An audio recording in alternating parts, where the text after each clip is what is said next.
ಆ ಕೌರವ ತಡಬಡ ಮಾಡಿಬಿಟ್ಟ, ಹೇಳ್ಬೇಕಿತ್ತವ. ಮತ್ತೆ ಅಂತದ್ದು ವ್ಯಾಸರು ಹಾಗಂತೆ ಹೀಗಂತೆ. ಇಲ್ಲಿ ಬಿಡಿ, ಅವನಿಗೊಂದು ತಲೆಯಲ್ಲಿ ಇತ್ತು ಕೌರವನಿಗೆ, ಇವನಿಗೊಂದು ಚಪ್ಪಲ ಇತ್ತು, ಮುಗಿಸಿ ಕೊನೆ ನೀವು ಸರಿಯೇ ಮಾಡ್ರಿ ಬಿಡಿ.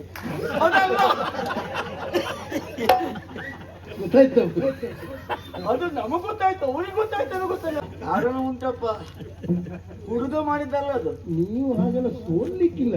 ಅಲ್ಲ ಸೋಲುದ, ಅದೇ ನಮಗ್ ಸ್ವಲ್ಪ ಸಮಯ ಇರಬೇಕಿತ್ತು. ಕೌರವನು ಹಿಂದ್ ಮುಂದ್ ಮಾಡ್ದ, ಇವನೊಂದು ಹಿಂದ್ ಮುಂದ್ ಮಾಡೇ ಕಳಿಸ್ತಿದ್ದೆ ನಾನು. ನನಗೆ ನಮ್ಮ ಒಡೆಯ ಹಿಂದ್ ಮುಂದಾಗೋ ಕಾಲಕ್ಕೆ ನಮ್ಗೆ ಒಳಗಿಂದಲೇ ಹೊಟ್ಟೆಲ್ ಬೆಂಕಿ. ಇವನು ನೋಡ್ಬೇಕು, ಇವನ್ ನೋಡ್ಬೇಕು ಅಂತ. ಅವನಂತ ಬುದ್ಧಿವಂತ ಹುಡುಗ ಗೊತ್ತುಂಟ. ಅಯ್ಯೋ ನಮ್ ಕಣ್ಣು ಕೂಡ ನಗಾಡ್ತಾನೆ ಅವ. ಅಯ್ಯೋ ವಿಶ್ರಾಂತಿ ಪಡ್ಕೊಳ್ಳಿ. ನಾನು ನೀನು, ನನಗೆ ಬೇಡಪ್ಪ, ಮತ್ ನಮ್ಗೆ ಸಮಯ ಬೇಡಪ್ಪ, ಜನ ಇದ್ದಾರೆ. ಮತ್ತೆ ಅದೇ ಅವರಿಗಾದ್ರೂ ಸ್ವಲ್ಪ ಕಳಿಸಿ, ನೀವು ಸ್ವಲ್ಪ ವಿಶ್ರಾಂತಿ ಪಡ್ಕೊಳ್ಳಿ ಅಂತ ಹೇಳಿದ್ರು. ಅಯ್ಯೋ ಕಳಿಸಿದೆ ಅಂತ ಎಲ್ಲ ಕಳಿಸುವುದೂ ಇಲ್ಲ. ಸುತ್ತಲೂ ಇದ್ದಾರೆ, ಚಕ್ಕಳಿ ಹೋಯ್ತು. ಬರ್ಲಿ, ನಾನು ಕೂತ್ಕೊಂಡು ಅವ್ರ ಯುದ್ಧ ಮಾಡ್ತಾ ಇರ್ಬೋದು. ನೀವು ನೋಡ್ತಾ ಇರಿ. ನಾನು ನೋಡ್ತೇನಪ್ಪ.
ಸೋತೆ. ವಯೋವೃದ್ಧರು, ಜ್ಞಾನವೃದ್ಧರು ನೀವು. ಒಂದು ವಾಕ್ಯವನ್ನು ಆಡ್ತೀರಂತಾದ್ರೆ ಅದರ ಸ್ಥೂಲ ನೋಟ ಏನು ಎಂದು ಗ್ರಹಿಸಬೇಕಾಗ್ತದೆ. ಅಭಿಮನ್ಯುನ ಶರಪ್ರಯೋಗ ಗುರುದ್ರೋಣರಿಗೆ ಆಗ್ಲಿಲ್ಲ. ಗುರುದ್ರೋಣರ ಬಾಣ ರುಚಿಯನ್ನು ಅಭಿಮನ್ಯು ಕಾಣಲಿಲ್ಲ. ಆದರೂ ಸೋತೆ ಎಂಬ ಶಬ್ದ ಚಿಕ್ಕದಾದರೂ ಅದರ ಆಳ ಏನಿರಬಹುದು ಎಂದಾಗಿ ನಿಮ್ಮ ಬಾಯಿಂದ ಕೇಳಬೇಕು. ನೋಡು, ಸೋತೆ ಹೀಗೆ ಹೇಳಿದ್ರೆ ಬಿಟ್ರೆ ಸೋತೆ ಹೀಗೆ ಮಾಡ್ಲೇ ಇಲ್ಲ. ಅದಕ್ಕೆ ಹೇಳಿದ್ದು ನಾನು. ಹಾಗಾಗಿ ಯಾಕೆ ಹೀಗೆ ಸೋತಿದ್ದು? ಹೃದಯದಲ್ಲಿ ಮಾಡುವ ಮಾತು, ಮನಸ್ಸಿನ ಮಾತು ಇದು. ಸರಿ, ಒಬ್ಬನ ಪರಾಕ್ರಮ ಕಂಡಾಗ ನಾವು ಒಪ್ಪಿಕೊಳ್ಳುವುದು ಬೇರೆ, ಒಪ್ಪಿಕೊಳ್ಳುವುದು ಬೇರೆ. ಹೌದು, ಒಪ್ಪಿದ್ದೇನೆ. ನನ್ನ ಶಿಷ್ಯನ ಮಗ ನನ್ನ ಶಿಷ್ಯ ಅಲ್ಲದೇ ಇದ್ರು ಪರಾಕ್ರಮದಲ್ಲಿ ಎಂತವರು ತಲೆ ತುಂಬಬೇಕು, ಹಾಗಿದ್ಯಪ್ಪ ನೀನು. ಹಾಗಾಗಿ ಸೋತೆವು, ನೀ ಗೆದ್ದವ. ಸ್ವಲ್ಪ ಗೊಂದಲ ಆಗ್ತದೆ. ಏನು ಯುದ್ಧ ಆಗ್ಲಿಲ್ಲ, ಸೋತೆವು, ನಾ ಗೆದ್ದವ ಅಂದರೆ ಅದು ಹೇಗಂತ? ನಮ್ಮ ಒಡೆಯನ್ನ ಕಟ್ಟಿದ ಕಾರಣ ಗೆದ್ದವ ಅಷ್ಟೇ, ಮತ್ತೆ ಬೇರೆ ಅಲ್ಲ. ಸರಿ, ಹಾಗಾದ್ರೆ ಇನ್ನು ಹೆಚ್ಚು ಹೊಗಳೋಣವೋ? ಹೆದರಿಕೆ ನನಗೆ. ಯಾಕೆ? ನಮ್ಮ ಒಡೆಯನ ಮೈ ಮೇಲೆ ಬಿದ್ದಾಗ ನಮ್ಮ ಮೈ ಮೇಲೆ ಬಿದ್ದುಬಿಟ್ಟು ಅಂತ. ಬೀಳಬಾರ್ದು ಅಲ್ಲ, ನೀವು ಬಿದ್ರು ನಾವು ಸುಮ್ಮನಿರ್ಬೇಕು, ಬಿಟ್ರೆ ನಾವು ಬೀಳಬಾರ್ದು. ಕಾರಣ ಮಗು, ನಾ ಬಿದ್ರೆ ನೀ ಸುಮ್ಮನಿದ್ರೆ ನೀ ದೊಡ್ಡ ಆಗ್ತೀಯ. ನೀ ಬಿದ್ದಾಗ ನಾ ಸುಮ್ಮನಿದ್ರೆ ದೊಡ್ಡವನಾಗಿ ಇರ್ತೇನೆ. ಹೌದು, ಎಂಬಲ್ಲಿಗೆ ನಾ ಬೀಳುವ ಗೋಜಿಗೆ ಹೋಗುದಿಲ್ಲ. ಮತ್ತೆ ಹಾಗೆ ಬಿದ್ರೆ ಒಡೆ ನನ್ನ ಸುಮ್ಮನೆ ಹೋಗುದು ಇಲ್ಲ. ಅಲ್ಲ, ಹಾಗೆಲ್ಲ ನೀವು ಸುಮ್ಮನೆ ಬಿಡುವವರು ಅಲ್ಲ, ನಮ್ಗೆ ಗೊತ್ತುಂಟಪ್ಪ. ಗೆದ್ದವ ನೀನು ಅಂತೇಳಿ ಆಯ್ತು. ಇಡೀ ಚಕ್ರವ್ಯೂಹವನ್ನ ಗೆದ್ದೆ ಎಂಬುದಾಗಿ ಆಡುವುದು ಅಲ್ಲ ನಾನು. ಆಗಿಲ್ಲ, ಈ ಕ್ಷಣದಲ್ಲಿ ಹೌದು. ನನ್ನ ಮನಸ್ಸನ್ನ ಗೆದ್ದವನು ನೀನೆ. ಆಹಾ. ಹಾ ಬಾಲಕ ಎಂಬ ಕಾರಣಕ್ಕಾಗಿ ತಾತ್ಸಾರ ಇಲ್ಲವೇ ಇಲ್ಲ. ಚಕ್ರವ್ಯೂಹವನ್ನು ಭೇದಿಸಿ ಬಂದವ ನೀನು. ಸವ್ಯವಾಗಿರುವಂತೆ ಚಕ್ರವ್ಯೂಹವನ್ನು ಒಳ ಪ್ರವೇಶ ಮಾಡ್ತೀಯ ಅಂತಾದ್ರೆ ಆದ್ರೆ ಅಲ್ಲೇ ನಿನ್ನ ಗೆಲುವು ಪ್ರಾರಂಭ ಮಗು. ಅಷ್ಟು ಸುಲಭ ಅಲ್ಲ. ಪಾಂಡವರ ಪಂಥಕ್ಕೆ ಬೇಕಾಗಿ ನಾನು ನಿರ್ಮಾಣ ಮಾಡಿಕೊಟ್ಟಿದ್ದು. ಸರಿ. ಆ ಪಂಥವನ್ನ ಭೇದಿಸಿ ಒಳ ಒಂದೇ ಅಲ್ಲ ನೀನು. ಆ ಕಾರಣಕ್ಕಾಗೂ ಗೆದ್ದವ ನೀನು ಮಗು. ಆದ್ರೆ ಅಂಜಿಕೆ ನಮಗೆ. ಯಾಕೆ? ಶರಪ್ರಯೋಗ ಮಾಡ್ಲಿಕ್ಕೆ ಇಷ್ಟು ದಿನ 12 ದಿನ ಮಾಡಿದ್ದೇನೆ. 13ನೇ ದಿನ ಅಂಜಿಕೆ ಯಾಕೆ? ಯಾಕೆ ನಿಮಗೂ? ನೀ ಸಣ್ಣವ, ವಯಸ್ಸಿನಲ್ಲಿ, ಅನುಭವದಲ್ಲಿ, ಹೌದು, ಜೀವನಾನುಭವದಲ್ಲಿ, ಹೌದು, ತುಂಬಾ ಸಣ್ಣವನಿದ್ದೀಯ. ಜೊತೆಯಲ್ಲಿ ಶಿಶು ಹತ್ಯೆ ಪಾತಕ ಬಂದೀತೆ ಆಶಂಕೆ. ಇನ್ನು ಭ್ರೂಣ ಹತ್ಯೆ ಪಾತಕವು ಲೇಪಿಸಿಕೊಂಡೀತೆ ಎಂಬಂತ ಭಯ. ಉತ್ತರ ಗರ್ಭಿಣಿ. ಎಲ್ಲಿಯಾದ್ರೂ ನನ್ನ ಶರಣಿನ ಕೊರಳನ್ನು ಅರಿಯಿತು ಅಂತಾದ್ರೆ ಆ ಪುಣ್ಯಾತ್ಮ ಉತ್ತರೆ ಗರ್ಭ ಪಡೆದುಕೊಂಡು ಅಂತಾದ್ರೆ ಭ್ರೂಣ ಜಾರಿದ್ರೆ ಭ್ರೂಣ ಹತ್ಯಾ ಪಾತಕ ನನಗೆ. ಇದು ಕ್ಷಾತ್ರಿಯನೇ ಆಗಿದ್ರೆ ಬಾಧಿಸ್ತಾ ಇಲ್ಲವಾಗಿತ್ತು ನನಗೆ. ನಾನೊಬ್ಬ ಬ್ರಾಹ್ಮಣ. ಹಾಗಾಗಿ ಆ ಭಯ ಮತ್ತು ಶಂಕೆ ಕಂದ. ನೋಡು, ಭ್ರೂಣ ಹತ್ಯೆ ಮಾತಂತಿರಲಿ, ನಮ್ಮ ಇದರಲ್ಲಿ ನೀನು ಶಿಶು. ಸರಿ. ರಣಕ್ಷೇತ್ರದಲ್ಲಿಯೂ ನೀನು ಶಿಶು ಇದ್ದಂತೆ. ಹಾಗಾಗಿ ಯುದ್ಧ ಬೇಡ. 10ನೇ ದಿನ ಹೇಗೂ ಒಂದು ಪ್ರಶಸ್ತಿ ಬಂದ ಹಾಗಿದೆ. ಹೌದು, ಅಜ್ಜ ಕೊಟ್ಟಿದ್ದಾರೆ, ಮುತ್ತಜ್ಜ ನಿಮಗೆ ಕೊಟ್ಟಿದ್ದಾರೆ. ಇವತ್ತು ನಾನು ಕೊಡ್ತಿದ್ದೇನೆ. ಉಭಯ ಕುಲ ಬಿಲ್ಲೋಜ ನಾನು. ನಿನ್ನ ತಂದೆಯ ಗುರುಗಳು ನಾನು. ಸರಿ. ನಾನು ಕೊಟ್ಟ ಪ್ರಶಸ್ತಿ ಆದರೂ ಯಾವುದು? ಸೋತೆವು, ನೀ ಗೆದ್ದವ. ಅಜ್ಜ ಭಾರತ ರತ್ನ ಎನ್ನುವಂತ ಮಹಾಕೀರ್ತಿ. ನೀವು ಇದು ಸೋತೆವು, ನೀ ಗೆದ್ದವ. ನಾ ಗೆದ್ದವನಾಗಿ ತೋರಿಸಿಕೊಳ್ಬೇಕು ಅಂತಾದ್ರೆ ಆ ಕೀರ್ತಿಯನ್ನು ಉಳಿಸಬೇಕಲ್ವಾ? ಮೊದಲು ಕೊಟ್ಟಿದ್ದು ಮೊದಲು ಉಳಿಸ್ಕೊ. ಖಂಡಿತ ಹೌದು. ಇದನ್ನು ಬೆಳೆಸ್ಕೊ. ಬೆಳೆಸಬೇಕು ಅಂತ ಅದನ್ನು ಉಳಿಸ್ಕೊಳ್ಬೇಕು. ಹಾಗಾಗಿ ಶಿಶು ಹೊತ್ತೆ ಗಂಡಿದ್ದೇವೆ. ಹೋಗು. ನಿಮ್ಮ ಮಾತಿಗೆ ಒಂದು ಪ್ರಶ್ನೆ ಕೇಳಲ್ಲ.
ಅನುಭವದ ಬಿಂದುವು ಗೊತ್ತಲಿದ್ದು ಮುಗ್ಧನ.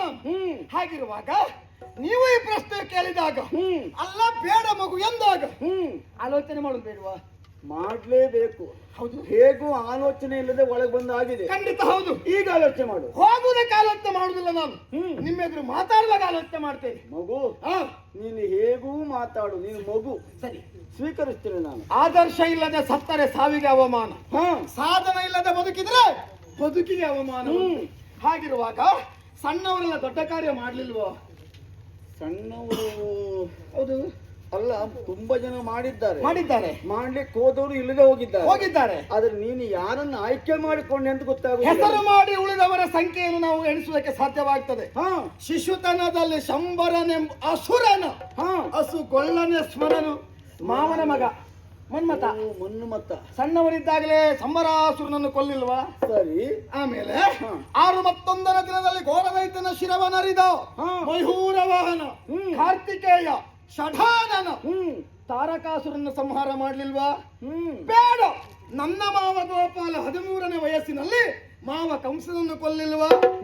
ನಿಮ್ಮ ಕರಕಮಲ ಸಂಜಾತನಾಗಿರುವಂತ ನನ್ನಪ್ಪ ನಿಮ್ಮ ಶಿಷ್ಯ ವೀರಪಾರ್ಥ ನಿಮಗೆ ಗುರು ಕಾಣಿಕೆ ಕೊಡಬೇಕೆನ್ನೋ ಕಾರಣಕ್ಕಾಗಿ ದ್ರುಪದನ ಸೆರೆಬಂಧನಕ್ಕೆ 105 ಮಂದಿ ಮಕ್ಕಳು ಹೋದ್ರಂತೆ. ಕೌರವರಿಂದ ಅಸಾಧ್ಯವಾಯಿತು. ಆಮೇಲೆ ನನ್ನಪ್ಪ ದ್ರುಪದನ ಸೆರೆಬಂಧನ ಮಾಡಿ ನೀವು ಮಲಗಿರುವ ಮಂಚದ ಕಾಲಿಗೆ ಕಟ್ಟುವಾಗ ಅಪ್ಪನಿಗೆ ಭವಿಷ್ಯ ನನಗಿಂತ ಸಣ್ಣದ ಸ್ವಲ್ಪ ದೊಡ್ಡದ ವಯಸ್ಸು. ನೀನು ಕೌರವನಲ್ಲಿ 13 ಅಂತ ಹೇಳಿದ್ದೆ. ಆವಾಗ ನಿನ್ನ ಅಪ್ಪನಿಗೆ 13 ಅಲ್ಲ 15 ಆಗಿ 6 ತಿಂಗಳಾಗಿತ್ತು. ಹಾಗಾದ್ರೆ ಸ್ವಲ್ಪ ದೊಡ್ಡವರು. ಬಹಳ ಏನು ವ್ಯತ್ಯಾಸ ಮಾಡಿಲ್ಲ. ದಿನ ಒಂದರಲ್ಲೂ ತುಂಬಾ ವ್ಯತ್ಯಾಸ ಆಗ್ತದೆ ಅಲ್ವಾ? ಆಗಿರುವಾಗ ಸಣ್ಣ ವಯಸ್ಸಲ್ಲೇ ಮಾಡಿದ್ದಲ್ಲ. ವಯಸ್ಸು ಸಣ್ಣದೇ. ಇವರೆಲ್ಲ ಸಾಧನೆ ಮಾಡುವಾಗ ಅವರಂತೆ ನಾನು ಸಾಧನೆ ಮಾಡುವುದಕ್ಕೆ ಹೊರಟರೆ ಅಪರಾಧವಾ? ಮಗು, ನಾವು ಒಳ್ಳೊಳ್ಳೆ ಕತೆ ಕೇಳುವುದು ಓದುವುದು ಯಾಕೆ? ಬದುಕಿನಲ್ಲಿ ಬೇಕಾದ ರೂಢಿಸಿಕೊಳ್ಳಿಕ್ಕೆ. ಹೌದು. ಆದ್ರೆ ಕೆಲವಷ್ಟು ಆದರ್ಶವನ್ನ ಆಚಾರವನ್ನ ನಾವು ಆಚರಿಸ್ಲಿಕ್ಕೆ ಆಗುದಿಲ್ಲ. ಅವೆಲ್ಲ ಕಷ್ಟ ಆಗ್ತದೆ. ನಿನ್ನ ಮಾವ 16,000 ಮದುವೆ ಆದ, ನೀ ಆಗ್ತೀಯ? ಇಲ್ಲಪ್ಪ, ಆಗುದಿಲ್ಲ ಅಲ್ಲ. ಕೇಳಿದ್ದು ಪರಶುರಾಮ ತಾಯಿ ತಲೆ ಕಡ್ದ, ನೀತ್ ಕಡಿತೀಯ? ಬದುಕಿಸುವ ಸಾಮರ್ಥ್ಯ ನಮಗುಂಟ. ಹಾಗಾದ್ರೆ ನಿನ್ನ ದೊಡ್ಡಮ್ಮ 5 ಗಂಡಂದ್ರಿಂದ ಪಡೆದ್ಲು, ಮತ್ತೊಬ್ಬರ ತರ ಆಗ್ತದ? ಆಗುದಿಲ್ಲ ಅದು. ಹಾಗಿದ್ರೆ ಅವರವರಿಗೆ ವ್ಯತ್ಯಾಸಗಳು ಇರ್ತದೆ ಕಂದ. ದೇವಮಾನ ಬೇರೆ ಬೇರೆ, ಮಾನವ ಮಾನ ಬೇರೆ ಬೇರೆ. ಅದು ಷಡಾನನ ದೇವರೋ ಮಾನವನು? ದೇವರು ಅಂತೆಲ್ಲ ಅವರು ಹೇಳ್ತಾರಲ್ವ? ಅಲ್ಲ, ನೀ ಒಪ್ತೀಯೋ? ದೇವರು ಅಂತ ಒಪ್ತೇನೆ. ಅದಕ್ಕೆ ಕೇಳುದು. ದೇವರಾದ ಕಾರಣಕ್ಕಾಗಿ ಅವನ ಉದಾಹರಣೆ ಆಗ್ತದೆ ಬಿಟ್ಟು ನಮ್ಮ ಹತ್ರ ಆಚರಣೆ ಆಗುದಿಲ್ಲ. ನಿಮ್ಮ ಮಾವನ ಮಗ ಕೃಷ್ಣ, ಅವ ಏನು ನಾನು ಒಪ್ಪಿದ್ದೇನೆ, ನಿನಗೂ ಗೊತ್ತುಂಟು. ಸರಿ, ಸ್ಮರ ಅವನು ದೇವತೆಗಳ ಸಾಲಲ್ಲಿ ಸೇರ್ತಾನೆ ತಾನೆ. ಹೌದು. ಹಾಗಾಗಿ ಅವನ ಉದಾಹರಣೆ ಆಚರಣೆ ನಮಗ ಆಗುದಿಲ್ಲ. ಹಾಗಾಗಿ ಇನ್ನು ನಿನ್ನಪ್ಪ ಮಾಡಿದ್ದಾನೆ, ನಿನ್ನಪ್ಪ ಶಿಶುವಾಗಿದ್ದಾಗ ಏನು ಮಾಡಿದ ಕಾಲ ಕೆಲಸ ಅಲ್ಲ ಅಲ್ಲ. ಹಾಗೆ ನಿನ್ನ ಮಾವ ಮಾಡಿದ್ದೊಂದು ಹೇಳಿದೆಯಲ್ಲ, ಅವ 7ನೇ ವಯಸ್ಸಿಗೆ ಕೊಂದಿದ್ದು, ಅದೊಂದು ಶಿಶುವಾಗಿದ್ದಾಗ ಮಾಡಿದ್ದವು, ಅದು ಅನುಮಾನ ಇಲ್ಲ. ಆದ್ರೆ ಆ ವಯಸ್ಸಿನಿಗಿಂತಲೂ ಮೊದಲು ತಾಯಿಗೆ ಬ್ರಹ್ಮಾಂಡ ತೋರಿಸಿದ್ದಾನೆ ಮಗ. ಹೌದು, ನಿನ್ನ ಮಾವ. ಹೌದು. ಅದು ನಮ್ಮ ಹತ್ರ ಆಗ್ತದ? ಇಲ್ಲಪ್ಪ. ಹಾಗೆ ಉದಾಹರಣೆ ಅಲ್ಲ ಮಗ, ಓದ್ಲಿಕ್ಕೆ ಆಗ್ತದೆ. ಪುಸ್ತಕದ ಬದನೆಕಾಯಿ ಅಡುಗೆಗೆ ಬರುವುದಿಲ್ಲ ಕಂದ. ಹಾಗಾದ್ರೆ ದ್ರೋಣರನ್ನು ಅಭಿಮನ್ಯು ಸೋಲಿಸಬಾರದು ಅಂತ ಏನಿಲ್ವಲ್ಲ? ಯಾರು ಹೇಳ್ತಾರೆ? ಯಾರು ಯಾರಿಗೂ ಸೋಲಬಹುದು, ಯಾರು ಯಾರನ್ನೂ ಗೆಲ್ಲಬಹುದು. ಅದು ನಿರ್ಣಯ ಅಲ್ಲವೇ ಅಲ್ಲ. ಸೇನಾ ನಾಯಕನಾಗಿ ಬಂದ ನಿನಗೆ ನಾನು ಜಾಗ್ರತೆಯ ಮಾತೇನು ತಪ್ಪಾಗ್ತದ? ಇಲ್ಲಪ್ಪ. ಮತ್ತೆ ನೀವು ಹೇಳಬೇಕು, ಆ ಸ್ಥಾನದಲ್ಲಿದ್ದವರು ನೀವು. ಹಾಗಾಗಿ ಹೇಳಿದ್ದು ಬೇಡ, ಆ ಉದಾಹರಣೆ ಬೇಡ. ನೀನು ಬದುಕಬೇಕು, ಈ ಕುಲ ಉಳಿಬೇಕು. ನಮಗೆ ಬೇಡ ಎಂದರೆ ಬಿಡುವ ಸ್ವಭಾವ ನನ್ನದಲ್ಲ. ನಾನು ಹಾಲು ಕುಡಿದಂತ ವಂಶ ಇದು. ಹೌದು, ವಂಶದ ಕುಡಿಯಾಗಿ ನೀನೊಬ್ಬ ಇರ್ಲಿ ಅಂತ ನನ್ನ ಆಸೆ. ಹಾಗಾದ್ರೆ ನೀವು ಸ್ವಲ್ಪ ಹೊಂದಾಣಿಕೆ ಮಾಡಿ ನಮ್ಮನ್ನೆಲ್ಲ ಒಟ್ಟುಗೂಡಿಸಬಹುದಿತ್ತು. ಯಾರು? ಇಲ್ಲ, ಒಟ್ಟುಗೂಡಿಸುವ ಕಾಲ ಮುಗಿದೋಗಿದೆ ಕಂದ. ಅಲ್ಲ, ಚಿನ್ನ ಚಿನ್ನ ಆದ್ರೆ ಬೆಸಗೆ ಹತ್ತದೆ. ಸರಿ. ಕಬ್ಬಿಣಕ್ಕಾದ್ರೆ ಬೆಸಗೆ ಹತ್ತದೆ. ಹೌದು. ಚಿನ್ನಕ್ಕೂ ಕಬ್ಬಿಣಕ್ಕೂ ಬೆಸಗೆ ಹತ್ತುವುದಿಲ್ಲ ಕಂದ. ಕಷ್ಟ ಆಗ್ತದೆ. ಕಷ್ಟ ಹತ್ತುವುದಿಲ್ಲ, ಕಷ್ಟ ಅಲ್ಲ. ಹಾಗಾಗಿ ಯಾರು ಚಿನ್ನ ಯಾರು ಕಬ್ಬಿಣ ಅಂತ ನೀವು ತಿಳ್ಕೊ. ಲೆಕ್ಕ ಸಿಕ್ತು ನನಗೀಗ. ನಾನು ಅದನ್ನು ಹೇಳುವುದಿಲ್ಲ. ಸರಿ. ಹಾಗಾಗಿ ಚಿನ್ನ ಚಿನ್ನವಾಗಿರ್ಲಿ, ಕಬ್ಬಿಣ ಕಬ್ಬಿಣವಾಗೇ ಇರ್ಲಿ. ಆದ್ರೆ ಕಬ್ಬಿಣ ಹೊರಗೆ ಇಟ್ಟು ಕದ್ಕೊಂಡು ಹೋಗುದಿಲ್ಲ, ನೆನ್ಪಿಟ್ಕೊ. ಆಗ್ಲಿ, ಹೆಚ್ಚು ಕಾಲ ನೀರ್ ತಾಕ್ತು ಅಂತ ತುಕ್ಕ ಹಿಡಿತದೆ. ಅದು ಹಿಡಿಲಿ, ಅದು ನೆನ್ಪಿಟ್ಕೊ. ಅದು ಗಟ್ಟಿ. ಅದೇ ಗಟ್ಟಿ ನೋಡ್ತೇನೆ, ಮಣ್ಣು.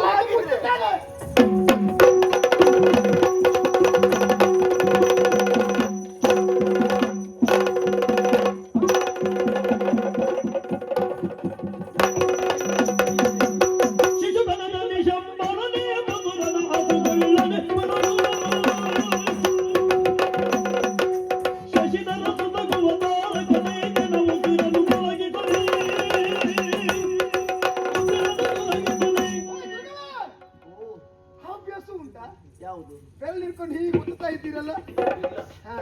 ನನ್ನ ಮಗನಿಗೆ ಆ ಅಭ್ಯಾಸ ಇತ್ತು, ಹಾಲು ಎಳೆದ ಕಾಲದಲ್ಲಿ. ಅದೇ ಅದೇ ಅದೇ, ನನಗಿಲ್ಲ ಅದು. ಹೌದಲ್ವಾ? ಹೌದೌದು. ಯಾಕೆ ಬೇಕು ಸ್ವಾಮಿ ಇದಲ್ಲ ನಿಮಗೆ? ಯಾವುದು? ಇದು ಯುದ್ಧ. ನನಗೂ ಇದು ಬೇಡ ಆಗಿತ್ತು. ಮತ್ತೆ ಯಾಕೆ ಬಂದ್ರಿ? ಎಲ್ಲಾದ್ರೂ ಕೂತ್ಕೊಂಡು ಸಂಧ್ಯಾ ವಂದನೆ ಮಾಡ್ತಾ ಕಾಲ ಕಳಿಬಹುದಿತ್ತು.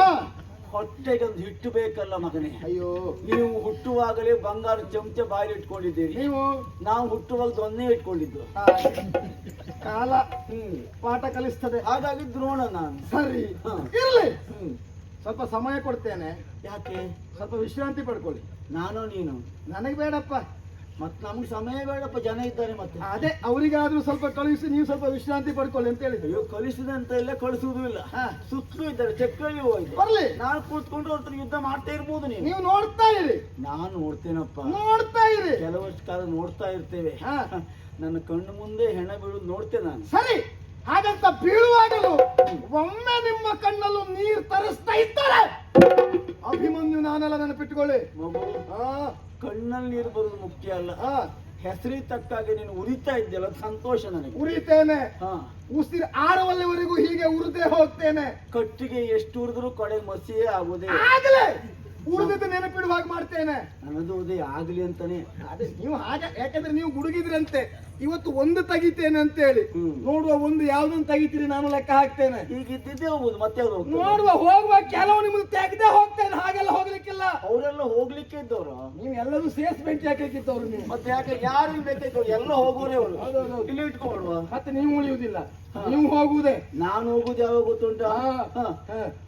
ಕೌರವನಿಗೆ ಜಯ ತಂದು ಕೊಟ್ಮೇಲೆ ಹೋಗುದು ನಾನು. ಅಲ್ಲ, ನಿಮ್ಮನ್ನು ತೆಗಿಲಿಕ್ಕೆ ಒಪ್ಪಿದ್ದ ಅವನನ್ನ ಕಳಿಸ್ತೇನೆ.